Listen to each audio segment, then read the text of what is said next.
To bol odpočet uplynulého štvoročného obdobia, tak asi otázka stojí, ideme spolu ďalej? Ak sa tak rozhodnete, tak určite urobíte dobrú vec, podporíte kandidáta na primátora mesta pána Borisa Hanuščáka a kandidátov na poslancov mestského zastupiteľstva, ktorí ho podporujú taktiež. Ale najlepší je vždy pohľad taký odstupom, nadhľadom. A človeka, ktorý sa do Bardejova rád vracia, a prečo sa rád vracia, a čo na to všetko hovorí, pozývam Braňa Ondruša, poslanca Národnej rady Slovenskej republiky.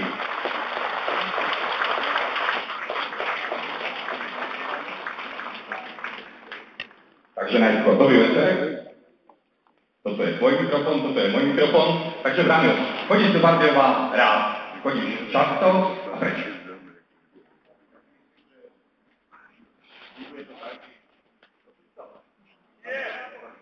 Dobre, tak ďakujem. Ja si myslím, že funguje to tak, že človek si nejakým miestam, ale teda aj obciam či mestám, buduje vzťah najmä na základe vzťahov s ľuďmi. Lebo samozrejme, že môžete si obľúbiť nejaké miesto niekde v horách, môžete si obľúbiť nejaké miesto niekde v prírode, napríklad preto, že tam pravidelne nachádzate huby, ak ste hubárom, alebo preto, že tam žije veľa zveria, napríklad polovníkov.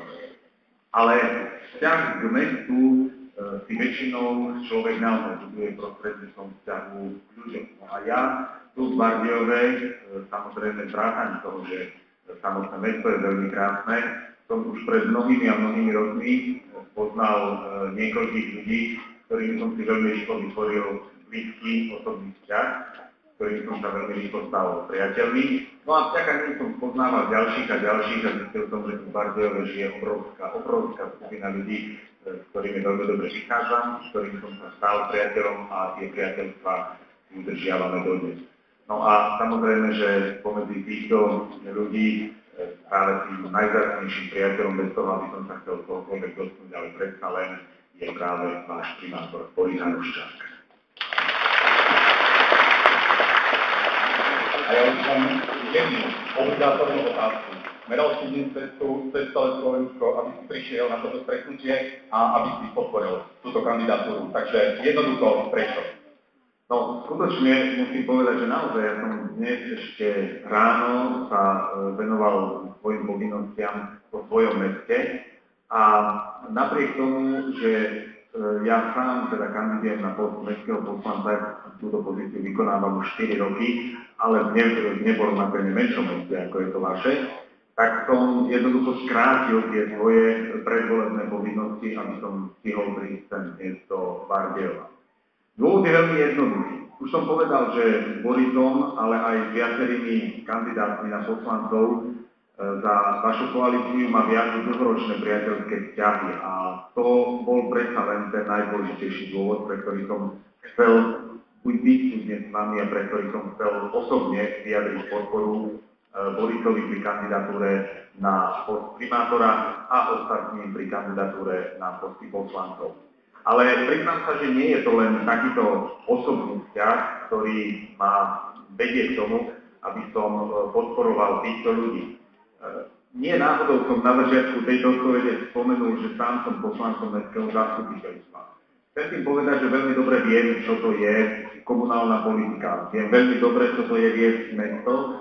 Viem veľmi dobre, s akými problémami sa človek stretáva, keď je na čele mesta a predovšetkým, ak je to mesto, a to poviem celkom otvorene, aj keď teda som takmer Bratislavčan, alebo teda žijem nedaleko Bratislavy, viem veľmi dobre, aké je to ťažké, najmä ak vediete mesto, ktoré je ďaleko od Bratislavy, ďaleko od toho centra, kde sa rozhoduje, ďaleko od toho centra, kde sa napríklad rozdeľujú peniaze a finančné prostriedky nevyhnutné na mnohé investičné akcie.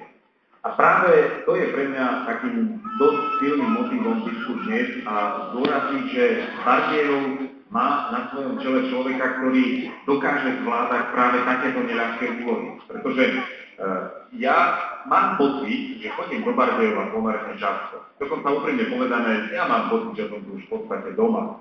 Ale napriek tomu ma prekvapí vždy, keď sem prídem, že tu objavím niečo nové. A niekedy ubehne len pár mesiacov medzi jednou a druhou mojou návštevou Bardejova a napriek tomu tu objavím zase niečo nové. A musím povedať, že dnes, keď som sem prišiel a bola už tma, tak som niekto ak musel postaviť auto a aspoň na chvíľočku sa pozrieť na váš nádherný park, pretože už bola tma, už tá fontána svietila a skutočne niečo tak nádherné som, no ani nepamätám si, že som niečo také videl a celkom určite, keď sa tento meeting a celý tento dnešný program skončí, tak sa určite chcem peši prejsť po tom nádhernom parku, lebo už na prvý pohľad je to niečo úžasné. Takže to, čo ma motivovalo k tomu, aby som dnes išiel vám do Bardejova a aby som vyjadril Borisovi Hanuščákovi podporu pri jeho opätovnej kandidatúre na post primátora, nie je len osobné priateľstvo, ale je to aj, povedal by som, racionálne, čisto rozumové poznanie, že Boris Hanuščák je primátor, ktorý sa dokáže aj v ťažkej dobe o svoje mesto postaviť, ktorý má jasnú predstavu, ktorý má jasnú stratégiu a dokáže tú stratégiu aj realizovať. Pretože je strašne dôležité, aby ľudia, ktorí sú na takýchto postoch, ako je post primátora, mali nielen chuť, ale aj aby vedeli, ako realizovať veci, ktoré vychádzajú pre svojich občanov, pre svojich voličov. No a ja nepochybujem o tom, že každý z vás má radosť, keď vidí, ako sa vaše mesto rozvíja a keď vidí, že to, do čoho mesto investuje, nie je len taká pactva pre oči, ale sú to aj veci, ktoré sú užitočné, či už ide o byty, či už ide o rekonštrukciu domova dôchodcov, alebo aj o mnohé ďalšie, napríklad tie ihriska a takéto športové projekty. No a poslednú vec, ktorú chcem povedať, dnes večer tu stojím aj preto, aby som všetkým povedal, že Boris Hanuščák má aj moju podporu, našu podporu, že Boris má svojich priateľov aj v Bratislave, že Boris má ľudí, ktorí ho podporujú a ktorí sú pripravení, tak ako doteraz, mu aj naďalej pomáhať aj v Bratislave, aj v tej tzv. Vysokej politike, aj v Národnej rade Slovenskej republiky. A to všetko je podľa môjho názoru dôvod, prečo má zmysel. Ďakujem.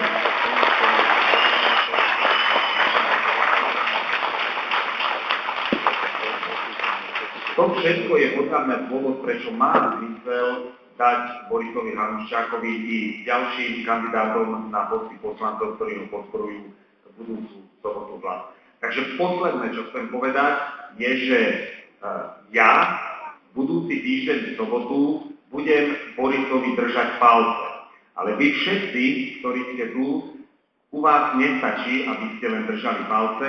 Vy všetci, chcem vás poprosiť, budúcu sobotu choďte do svojich volebných miestností vo svojich okrskoch a za primátora mesta voľte Borisa Hanuščáka. Ďakujem veľmi pekne. Braňo Ondruč, poslanec Národnej rady Slovenskej republiky, to boli veľmi úprimné a veľmi vážne slova.